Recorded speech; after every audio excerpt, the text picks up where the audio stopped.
Hello, this is Quentin, and in this video series I'm going to be trying to reach platinum rank from unranked in as few games as possible. So I'm just going to be queuing up here. And we've found our game. Our opponent is already taking his turn. Let's see what he's doing here.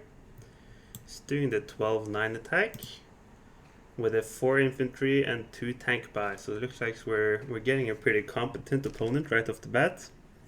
Let's see what kind of opener he gets.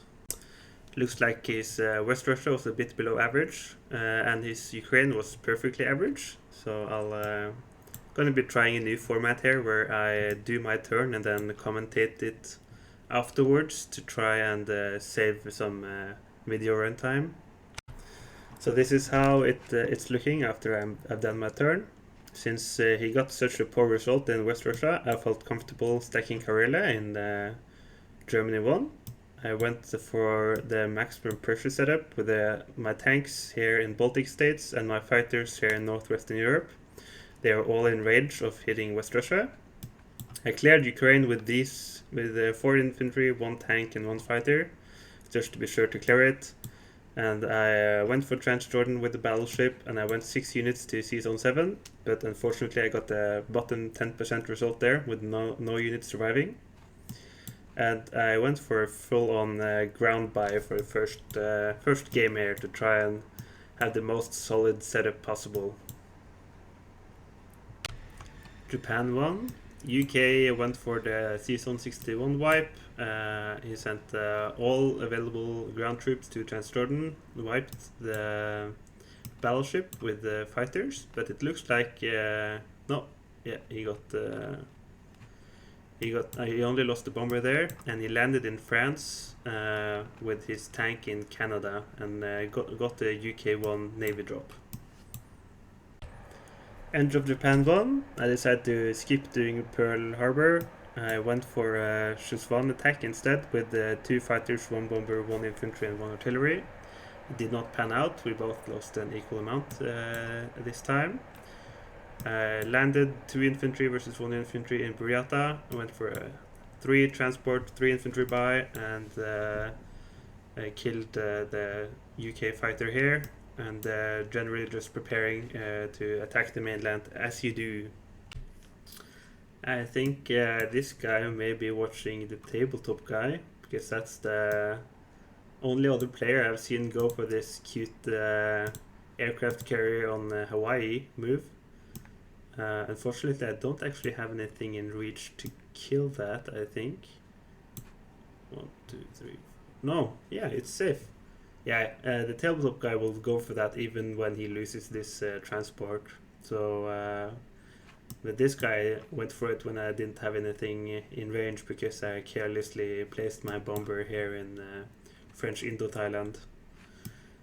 On the other hand, the setup here I'm very happy about. This is my tank in Ukraine survived, and West Russia is already dead zone, so I have a lot of freedom here with Germany and depending on what I want to go for. And yeah, he went for a carrier and 3 transports. You what?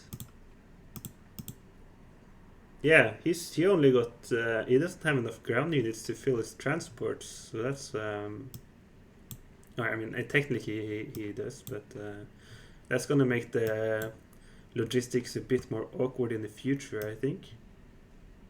Oh, I see, because he went for this, he doesn't need to use the 2 West Coast infantry to fill up this transport. All right. Yeah, that's a pretty cute setup. I respect it. So now I got a plan what to do with Germany.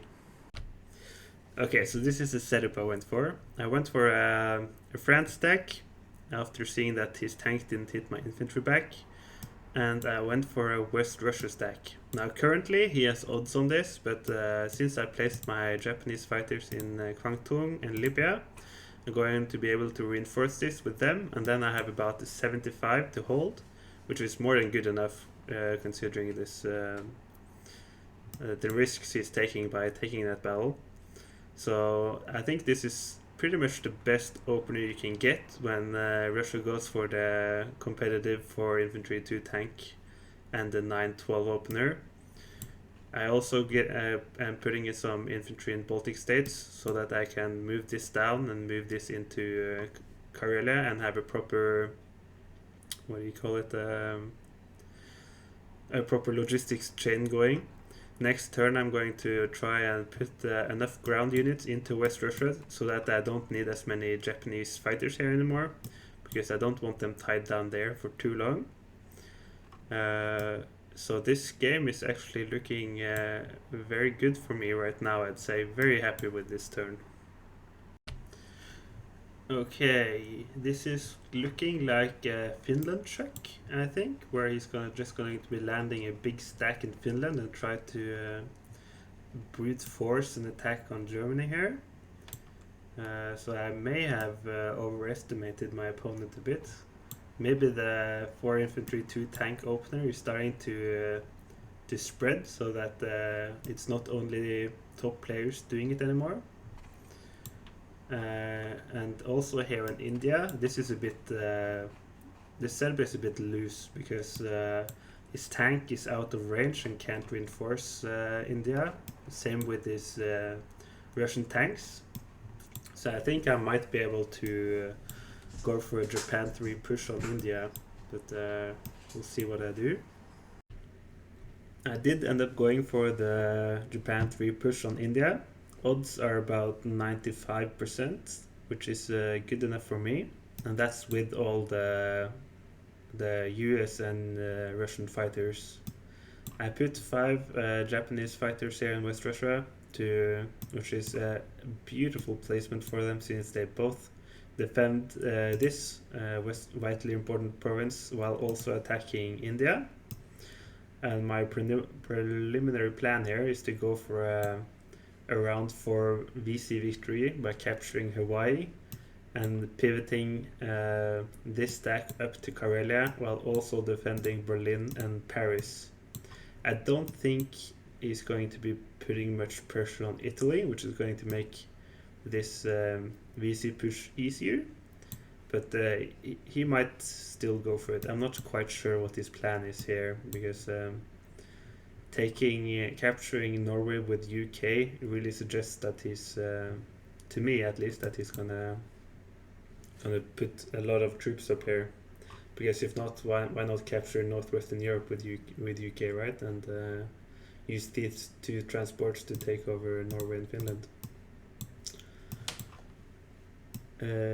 Yeah, I got an extra bomber to increase my odds on India, and I got 5 infantry and a transport. Going for this push, of course, means that there are basically no units for the rest of the map here, so I'm very committed, and if this doesn't work out, I'm going to be pretty far behind. Or at least compared to if I had just gone normally. I think the position will still be playable because of how strong Germany is right now.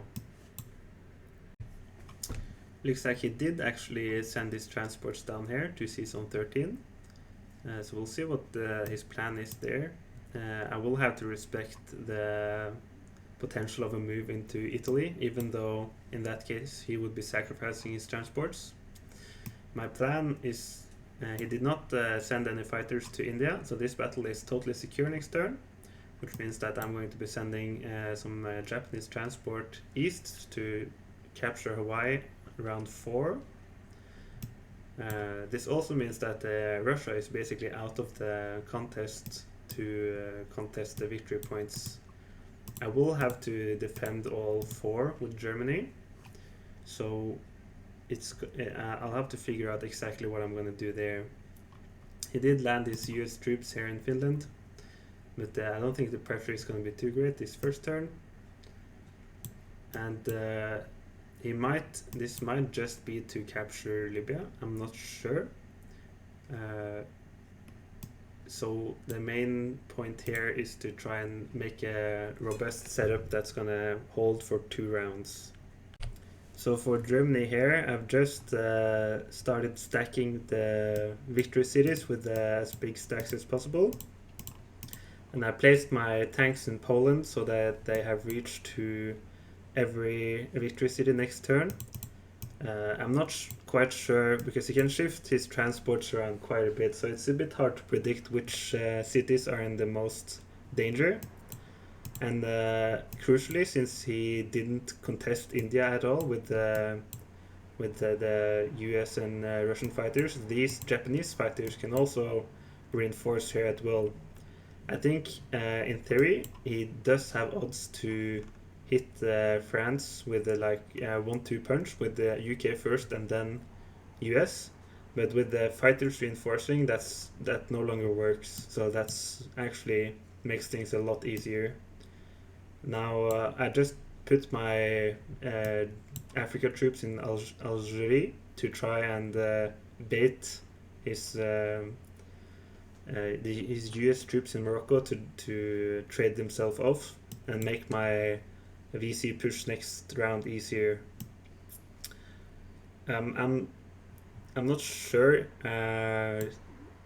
how if he's going to be expecting it or not, because if he is expecting it, I think he can make the path to victory quite a bit more difficult by setting up some landings and trying some suicide attack up here with the Soviets maybe.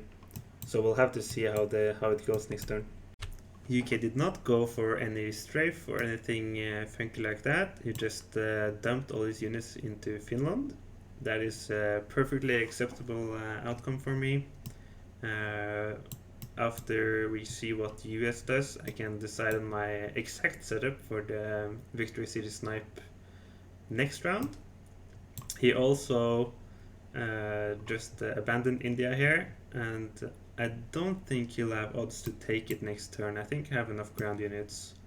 So I'll be moving some troops to take Hawaii next round, and that, in theory, will be that. Okay, so this is what I ended up going with. I've just placed a fighter in every victory city in Germany. This is very nice because wherever UK attacks next turn, the rest of the Japanese fighters can go there and reinforce and almost nullify the effect of the UK strafe in many circumstances. And I did a lot of math here, and I think India is the weakest link in this the India stack. So because I could only get it to about 85% to hold, and that would be lower if Russia and the US sacrificed its planes. So what I decided to do instead is just place one infantry here, and instead have me be the attacker next turn. So it's correct for him, and by correct I mean it's his best chance to not lose, to stack India next turn. And so I decided to put 4 extra infantry and a bomber and this fighter here in range of India, so that I should have above 95% odds of capturing it.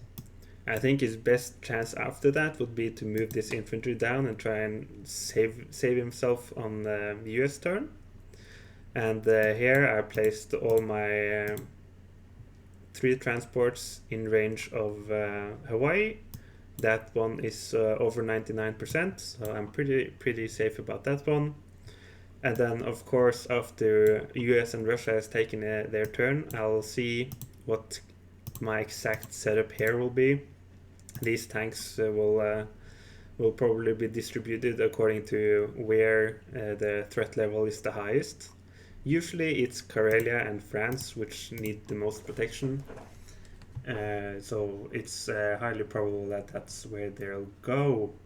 But of course we cannot know for sure until he's taken his turn.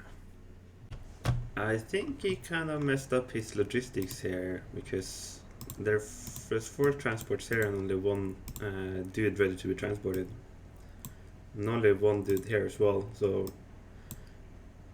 his entire attacking force is only 1, 2, 3, 4 transports, which is very little. It's going to be making setting up the final battles pretty easy here, I think. The nice thing is that the Soviets have their turn on the start of the next round, so they won't be able to have a shot at actually stopping my VC snipe now. So yeah, I'm just going to be putting as many troops as possible in these 4 provinces, because that's all that matters now. And he just conceded. Alright, then we have another victory. You can now view the board, which is wonderful. So he conceded before I was able to take my turn. I think he kinda knew what was going on with the VC snipe. It's like highly improbable that he would have been able to take any of the cities with so few ground units to hit France and Italy with. So yeah, that's a good game to you.